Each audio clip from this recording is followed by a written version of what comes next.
Normally, once mo barug ta sa kamatuoran, kanang mo prangka bitaw gid ta sa kamatuoran, daghan gyud tag mabanggaan, daghan dili ganahan, ug kasagaran nga dili ganahan kadto po nang naglakaw sa kabakakan.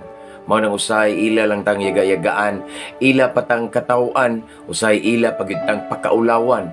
Apan kinahanglan gyud nga mobarug ta sa kamatuoran, kay ang kamatuoran lamang ang makahatag natong kagawasan. Ug ang nakanindot kung barugan nato ang kamatuoran, kay modapig natong kahitasan, kay matud pa sa balaang kasulatan, siya mismo ang kamatuoran. So kung mobarug ta sa kamatuoran, iya gid ang dapigan, ug kung iya tang dapigan, sigurado ang kadaugan. Mao nang abante ta mga kahigalahan, barugan nato ang kamatuoran.